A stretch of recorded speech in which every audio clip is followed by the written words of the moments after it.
Welcome, everyone. Today is July the 11th. Today we're filming at 6 p.m. To make sure that we don't miss a Monday. Welcome to Voter Education 365. And, we're playing around with the title of the show. And this week we're going to call it A Show with Aunt Deb. And we have such an amazing guest with us this afternoon. Before we go any further, we want to just say again, thank you all for tuning in. Thank you for taking the time to understand a little bit more about voting, voter education, voter registration, and then voter mobilization. We're excited to have you with us. Without further ado, we're going to bring Dominique on, and Dominique is going to just speak a little bit about what is the mission of Voter Education 365? Why is it so important? Why do we feel it's so important that we bring this information to you every week? Dominique? The Voter Education 365 mission statement is this: we will strive to provide voters with the tools to overcome all barriers and hurdles that have historically prohibited comprehensive voter participation. We will work to eliminate fragmented dissemination of information related to voting policies, practices, and procedures. We will empower individuals with the knowledge and capability to combat voter suppression. We will fervently publicize the fact that all politics are local. We will spearhead efforts to educate the masses in order to help them develop a clear understanding that every aspect of their lives are impacted by voting. We will encourage active participation by all in all local, regional, and national elections. We will cultivate ambassadors of voting charged with mobilizing their communities to engage in all political processes and motivated to encourage their neighbors to pay it forward and inspire others to do the same. Dominique, thank you very much for that. And you know what, everyone? Maybe one week she'll actually come on camera and she'll speak to us from the perspective of being on camera. So let's see. So send us a message in Voter Education 365 if you want Dominique to come on screen, because I know I do. So next, what we're going to do is this. I can't tell you how excited I am to bring on our guest for this afternoon. Janus Adams is one of the most prolific journalists ever to don the stage and to be in any studio.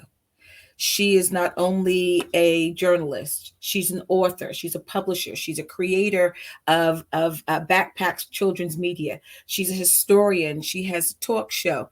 She is just one of the Renaissance women, multifaceted, multi-talented, and working on a new book as we speak. So we are excited to be able to have the opportunity to pull her away from writing for just a second to sit and talk to us a little bit about voting,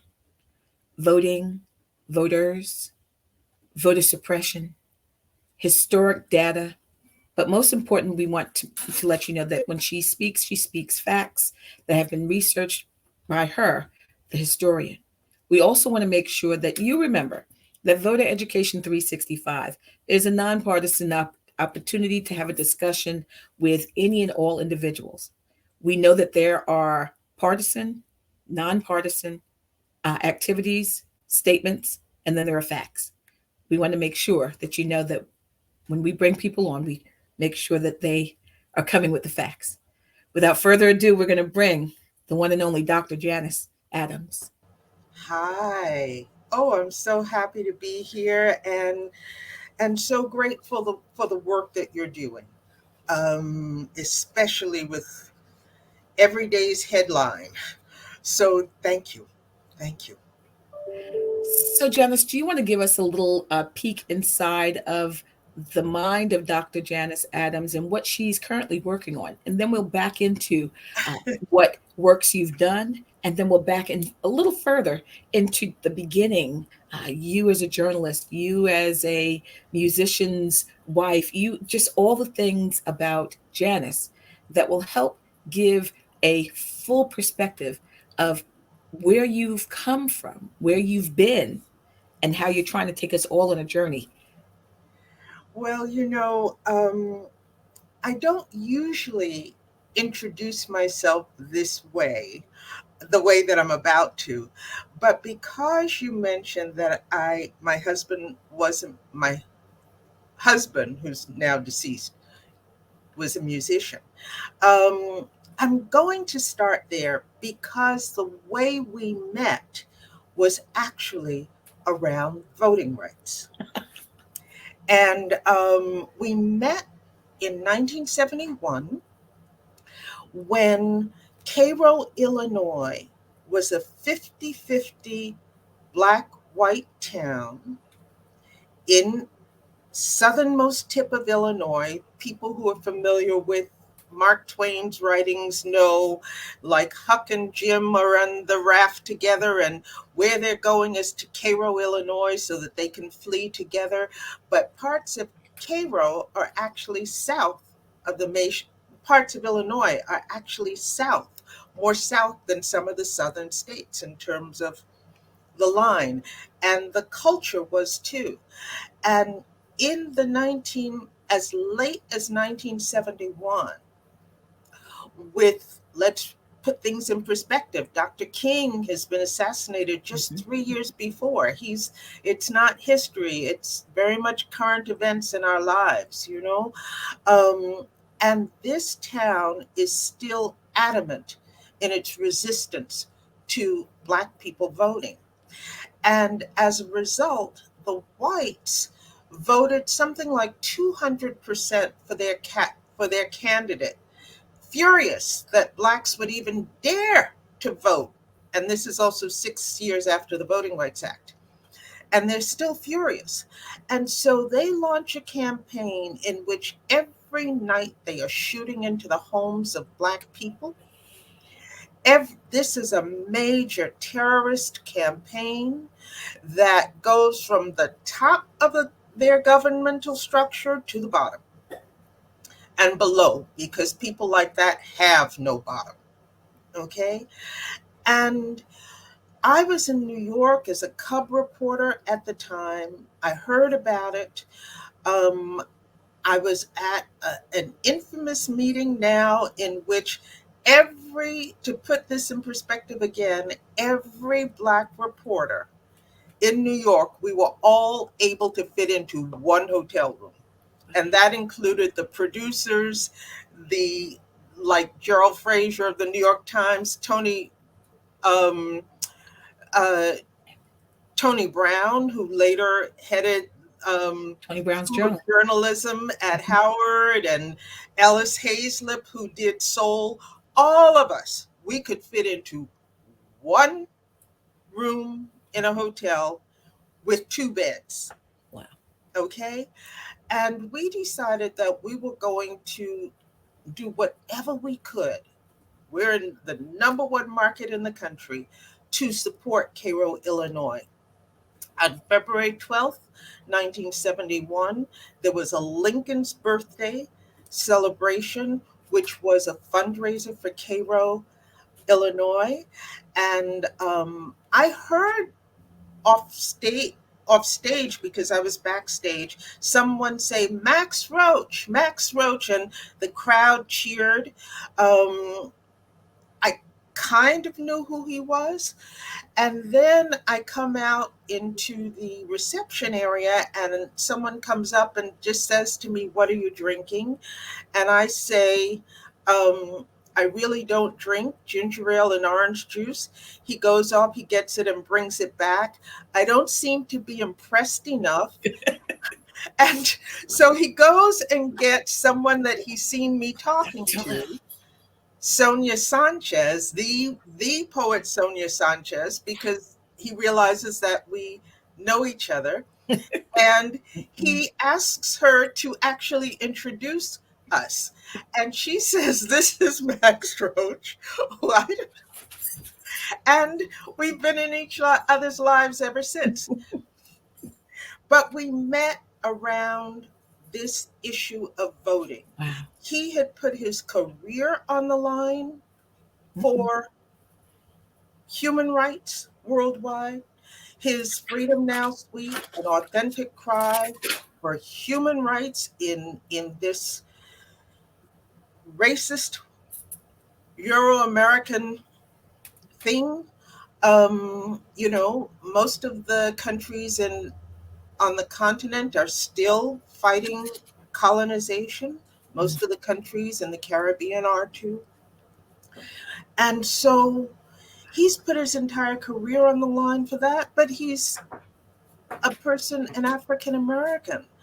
Your life is on the line anyway. And I've put my young career on the line, and that's how we come together. So that's why this time I make the exception to say, yes, that's who my husband Wow. was.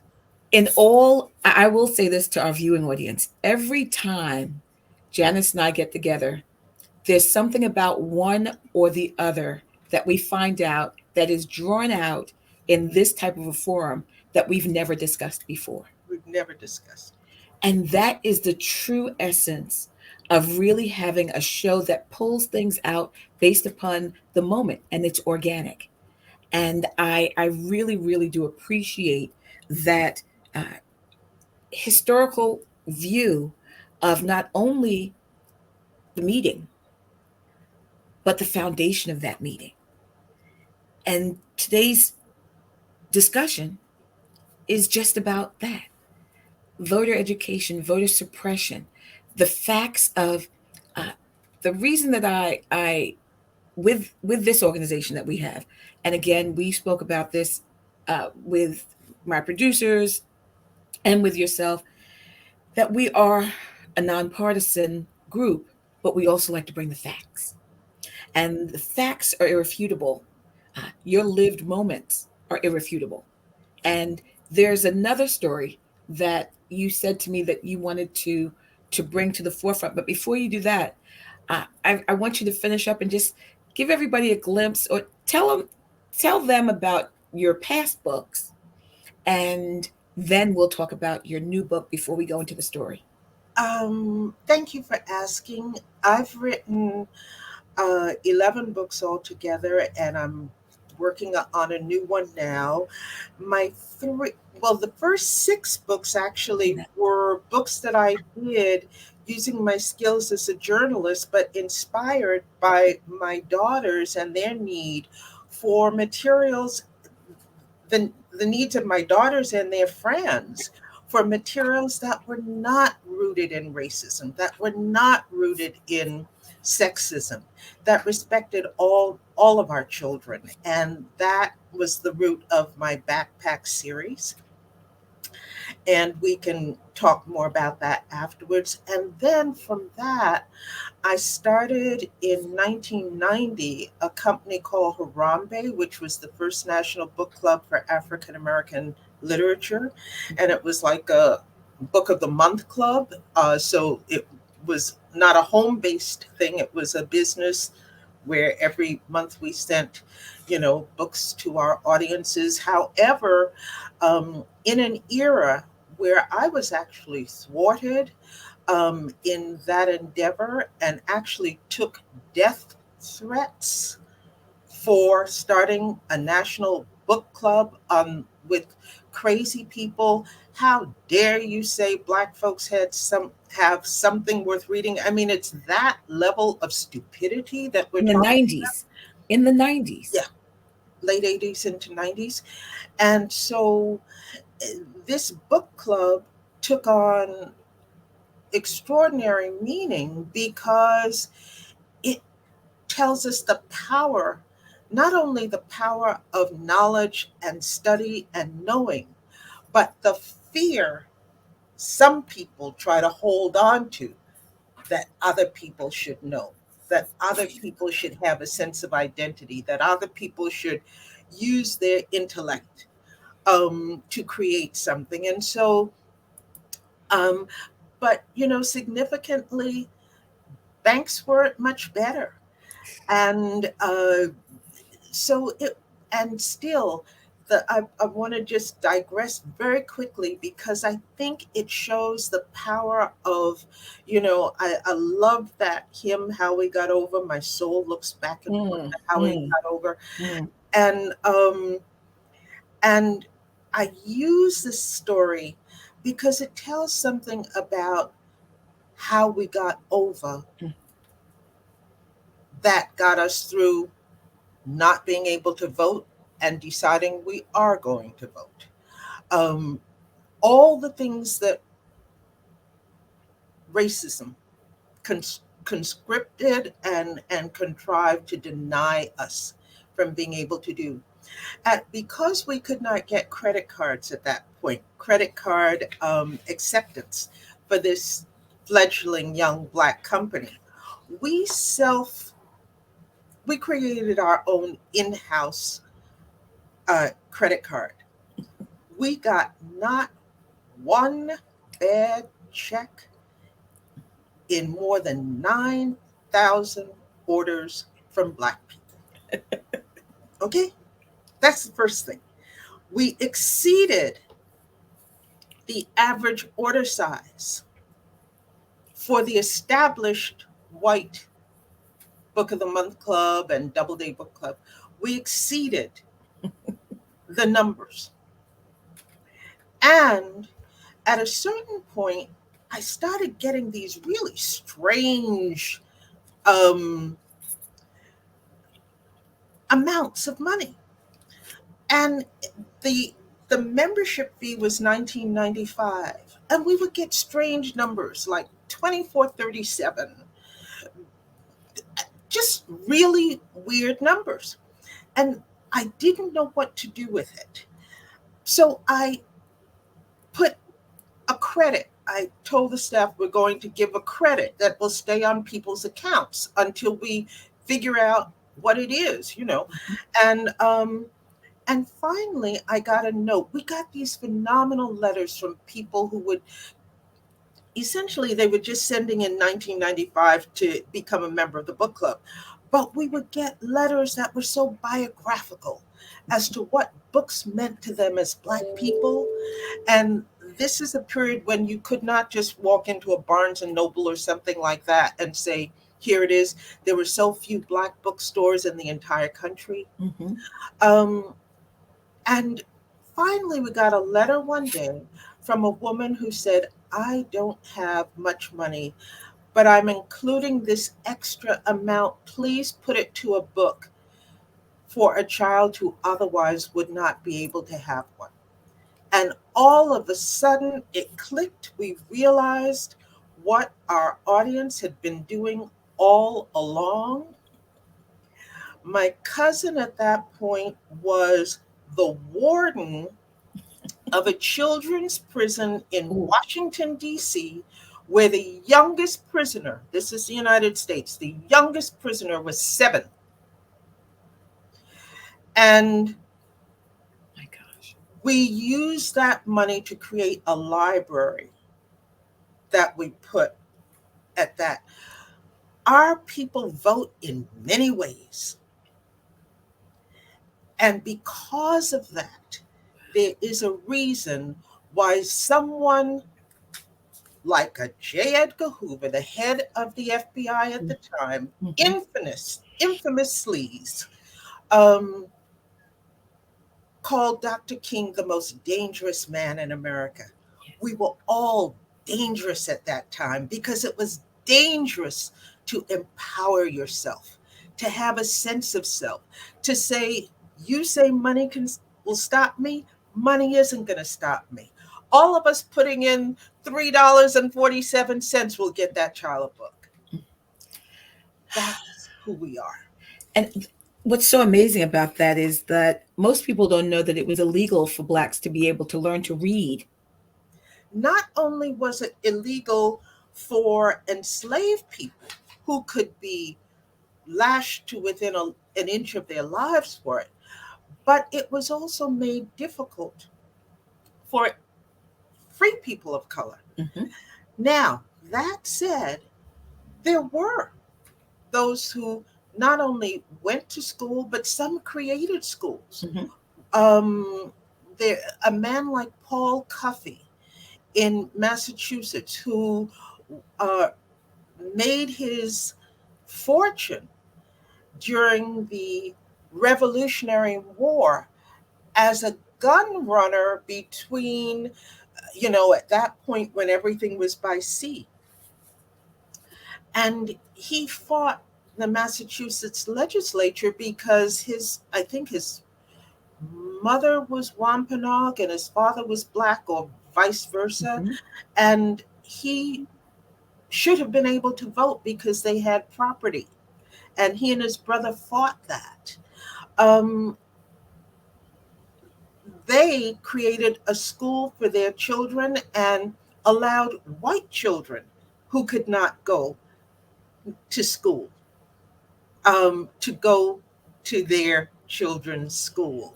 So, I mean, that too is something else that we don't talk about, is the difference it has made to whites on a positive level Yes. for them to have benefits in this country that they otherwise would not have had. That brings me to this book, your book, Sister Days, which is something that I will open up on a give. I have like 4 copies sitting here by my computer, just to be able to know that you have taken the time out in this particular book to chronicle women's, I call it her stories, on each day of the year. And that's why it's called Sister Days, 365 inspired moments in African American women's history. This is why this book is a no brainer for individuals to purchase. I have, if anyone in the viewing audience is in New York, on Long Island, I have pre purchased many of these books and do have them available. But the reason I say it is, you can open up any day, anything that you're doing. If you're doing a speaking engagement, if you're teaching children, if you're at a women's conference, whatever you're doing, you can pick up this book on any given day and look to see when the NAACP was founded on. Uh, I believe it was January the 11th in the year. I mean, I try to remember your dates, and I try to remember what happened on these days. I remember being so selfish that I looked up my birthday to see who did she write about on my birthday. And we think about Du Bois. Everybody is in this book. Everybody is in this book. And then you have written additional addendums to this book, things that have happened since this was published, that once people really go to janiceadams.com, they'll be able to see, and there's a wealth of information there. And she is constantly reinventing what a book club looks like and how you can partner and how you can be a part of it. So I encourage all of our viewers, both all those who are viewing today, and when you replay this, to go to janiceadams.com and be able to support a woman who has supported not only the cause of Black literature, but literature, period, journalistic integrity, historical data, historical preservation, in not only the book form, but also in the form of the spoken word, when she comes and speaks to audiences about her books, when she goes on her show and speaks about what is important in the moment in time. She chronicles what's happening in our lives, and has done so eloquently, so beautifully, that I again thank her for taking a moment to sit with us and this audience today. Thank And you so much, Deborah. That's kind of you. You have been so supportive of that book, and I really appreciate that. But I also appreciate the fact that you've used your support for the book to also help support our wider agenda, with your contributions to the NAACP.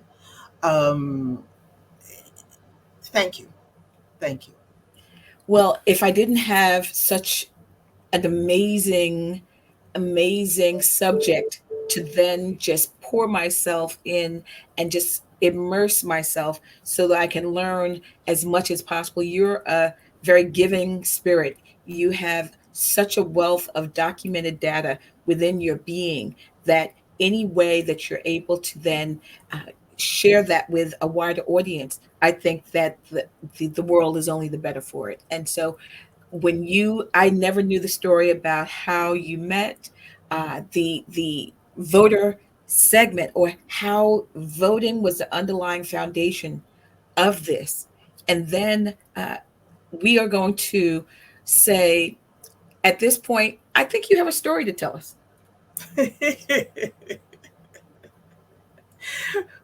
On which topic would you like me to have a story to tell you? I love the there's several different angles, and so for the viewing audience, there's several different. I'll say you're like a hexagon. You're so, or as they said in Shrek, you're like an onion. You have so many layers. Oh my goodness. So I want you to pick a time. Well, I do want it obviously to be under the guise of voting and Mhm. voter, not only voter education, but you had a statement or a story about voter suppression that was, we were going to begin talking about. You said, no, no, I want to wait and say it when we speak Yes. on film. Well, I'll complete the story about Cairo, Illinois, because I did. Um, Once I got involved in that movement and, went to that benefit concert that we're talking about and all of that, I then, a couple of weeks after that, I went out to Cairo, Illinois to cover the story. Wow. And we were thinking about, would I write a book about it? I had, been in television, as I said, and also I had just done a story for a then fledgling Essence magazine, um, uh, on a cover story on Julian Bond, Oh, who was at, you say ooh, and people who don't know who he was one of the young, fiery, gorgeous, um, men of the civil rights era, who was the communications director for SNCC, for the Student Nonviolent Coordinating Committee, and which more people probably now will be familiar with John Lewis, because John Lewis was also part of SNCC. hmm, Thank goodness John Lewis, just we relatively just lost John Lewis, but we lost Julian about 10 years ago. And he had, at a certain point, even become chairman of the hmm, NAACP. hmm, But at that point, he was a he was a suave young man who was in this civil rights role.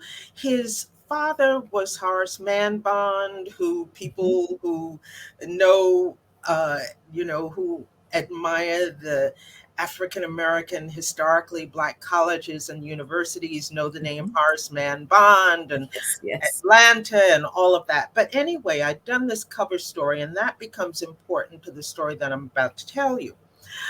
So I go to Cairo, and when I get there, I am there one of those nights when the white citizens are shooting into the homes of Black people. And there is a home area that's called Pyramid Courts, Pyramid like Cairo, Illinois, from Cairo in Egypt. And so they play on that. And I noticed that the lights are out at night. It's almost like we know the stories of Europe and of whites. And so I'm going to put it in this way. When you hear the story of Anne Frank Mm. and how they have to keep all the lights off at night because they don't know who'll pass by and see their lights in the window. That was going on in 1971 in Cairo, Illinois. And so they could not, even in the winter, which is when I went, when it gets dark around 4:30, 5 o'clock, all lights had to go off at that point. Okay. And so this went on. I was there when I got to go around meeting people, interviewing people. And we heard that there was a young woman. No, well, before that, I was at an event where all of a sudden it was in one of the black churches with that they used for a meeting place for the Black United Front. Okay. And all of a sudden we this hail of bullets just pounds down through the tall windows, the stained glass windows, and into the church social hall. And we all scurry and to the sides of the rooms. And uh, I was uh, like wedged between the floor and a wall all the way over to the side. And all night long, these bullets just rained into this church. And the next morning, I literally was not sure that I was not dead. I mean, who knows what dead is? I was absolutely not sure that I was not dead. And finally, the way they convinced me that I was not dead is that they showed me the row of bullet holes that was just like 12 inches above my head. My gosh. And that's what was happening to Black people for having voted in the 1970s. Okay. Now, I started to talk about one of the things that had happened also while I was there, but I didn't know it at that point. We found out, like that next day, that police had seized a Black woman yelling, the tapes, where are the tapes? And they beat her up, broke her glasses, took her medication away from her. They thought she was me. So now, this next morning, after they've shot up into this social hall, they don't know if it's why this particular night they shot up that place. But what they do is they put me on the floor of a station wagon. They cover me with my luggage. They put blankets and empty the contents of two waste paper baskets on top of me. And they drive me straight to the airport and say, "You're going home now. You're going home now." And that's when they tell me about this young woman who I've never known who she was. So when I tell the story, I'd also like to know who she was, because she took something for me. Um, and to, I will finish the story I began about my husband. I get back to New York, I fly in, I am totally traumatized. Um, and, you know, I tell him I'm back and what has happened, and he is silent for a while and he just doesn't say anything. And when he does say anything, what he very quietly says is, "Marry me." So our bond really was forged around Oh my this goodness. activism, this sense of conscience and commitment for all the things other people had done for us and the fact that we had to do it. I mentioned Julian Bond. When I was headed out, one of the things that I did before heading to Cairo is I told Julian that I was going. And he said, this is before cell phones. He said, "Let me give you every single number I have." He Wow. said, he gave me his parents' number. He gave me his office number. He gave me his home number. He gave me every number that he could think to give me. And he said, "If anything happens to you, don't say anything. Just say it's you and say you're calling for me. And I will know that you are in trouble." Oh my gosh. That is the kind of life that this country made us lead. That is the kind of day to Ah, day that voting represents. Fast forward many years later, 2011 to be precise, I got a call from a friend who actually had been part of the Carter administration, a white man, who called me one day and he said, Janice, I found it. I found it. And what he found, he didn't believe. It was very rare that I would speak about what had happened to me in Cairo, Illinois. I'd been silenced by it for several reasons, but he he just didn't believe that as late as 1971 and not in the bedrock South that had happened. And he called me one day saying, I found it. And what he found was that a forensic team out of Chicago, all those years later, had gone down to Cairo, Illinois, knowing what had happened in this incident. And they took a forensic um, pathologist to look at the trajectory of the bullets. The bullet holes were still in the walls of the church, and an investigative reporter. They went together, and what they found was that there was only one place that those bullets could have come from because of the trajectory of the bullet, and that was the cupola on top of the police station directly opposite that church. and back in those days, there was not forensic pathology. There were, all the new advances that came about once that team went. There was no refuting how those bullets got there. Luckily, the church, for whatever reason, preserved those bullets because of the just the horror that it caused in a house of worship. And to be able to have it there for such a time as that, for the forensic team to be able to come in, to not only validate your story, to validate your feelings, to validate, yes, you are alive. And it was by the grace of God, I have to say. And no disrespect to any of the viewing audience, but by the grace of God. And then for them to come in to find this is, every time we talk, I don't know what's going to happen between us. But Janice, I'm giving you a virtual hug from, we're 5 hours away from each other right now. And I'm giving you a virtual hug because what it took for you to share this story uh, is nothing short of miraculous.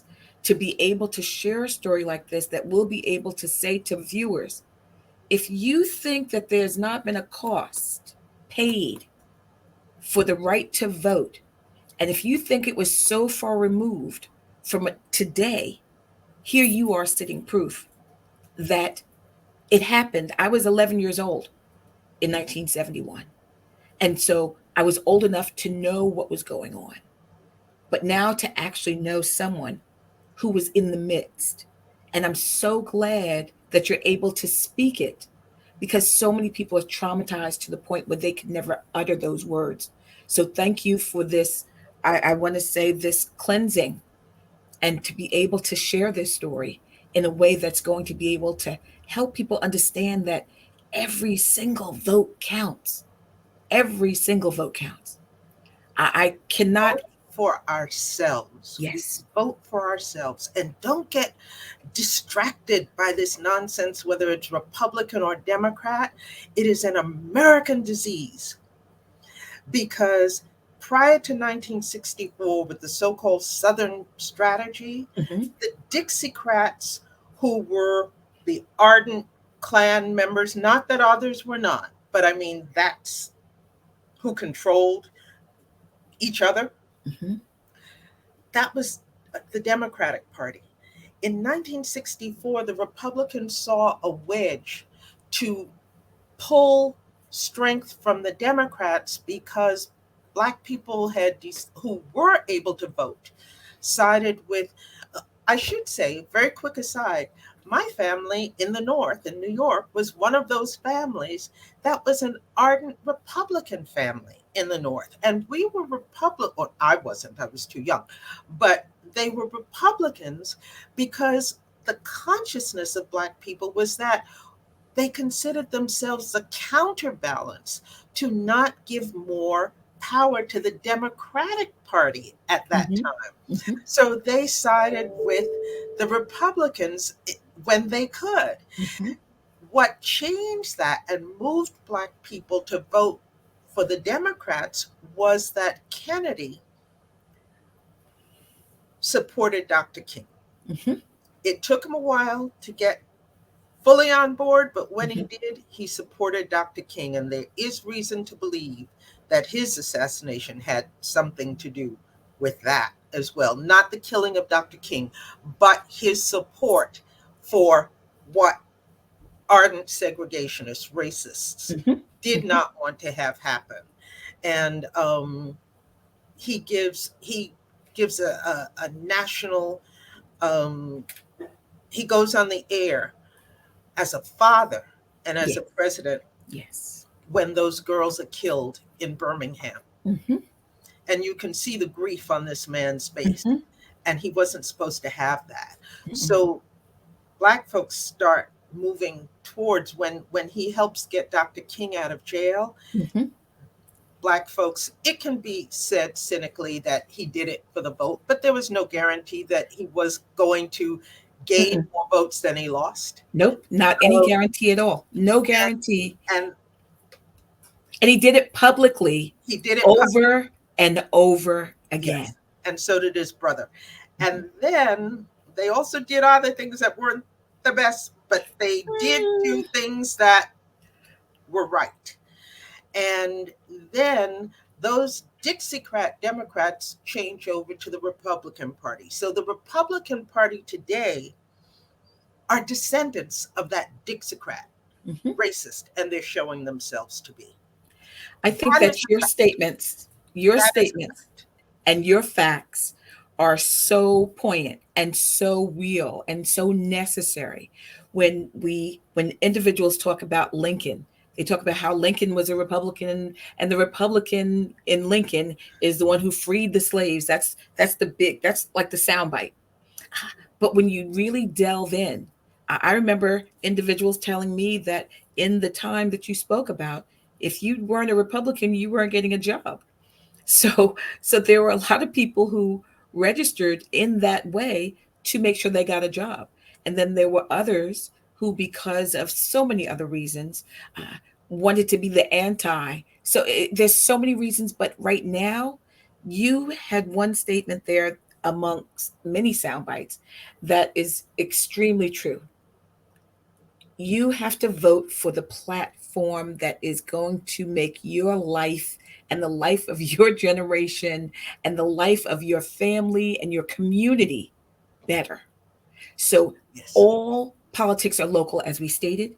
We have to make sure that people remember. And uh, before I go into that part of it, I'm going to ask you, Janice, this was part one of 100 that we would love for you to come on board, because now that you see exactly our format and what we're trying to bring to the communities, and we want to do it every Monday. Every Monday, this is our fifth Monday, I believe, that we've been on live, and we want to make sure that not only is it here on our YouTube page and on our Facebook page, but we want to make sure that people send messages and questions to Voter Education 365. We are experiencing a wonderful opportunity to revamp and to redo the website so that it can be more interactive. We want you to send an email to votereducation365 at gmail.com if you have any questions, if you would like to be a guest on the show, and if you have any questions for any of our guests, current or past, because they will be back. All of our guests have agreed to come back and to talk again. We also want to make sure that as we move towards the August 23rd primary, which is going to be congressional as well as state senatorial for the state of New York, we're going to focus our next few shows on that primary. We're going to invite candidates. as we had 2 weeks ago for the June 28th primary. And we've invited candidates from both sides of the table. I'll call it both sides of the table. And we want to make sure that you know August 23rd, vote. Early voting begins on August the 13th. August the 13th through August the 21st, early voting. Check your county to see the times and your locations. Each county has a different rule.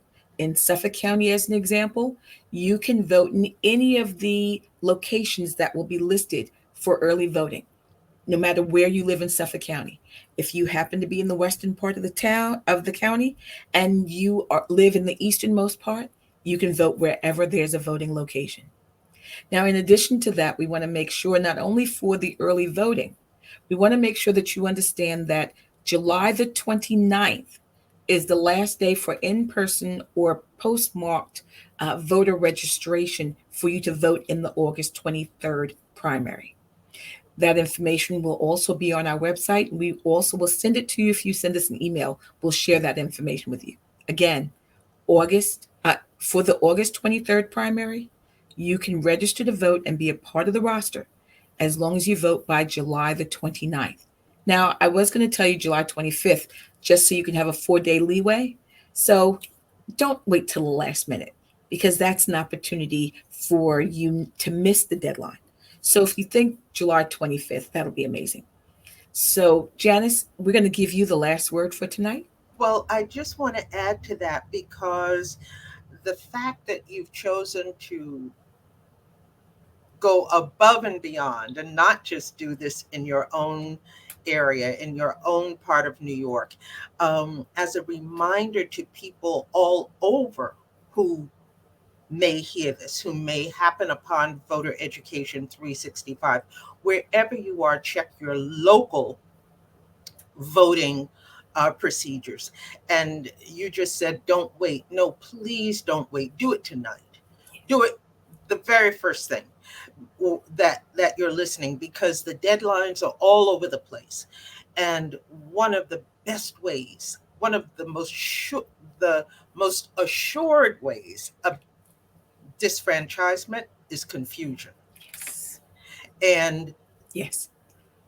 there is a plethora of disinformation, misinformation, not too much conversation. I didn't know until the day before the primary for the lieutenant governors um, that it was that day, and I'm a person who pretty much stays tuned. So, Deborah, you sent me a note saying it was the last moment. Um, and you were asking me to do this, but I'm asking everybody to take this seriously because this is the last moment for us to be on board to protect our, not just our voting, but our lives. And I'll end it there.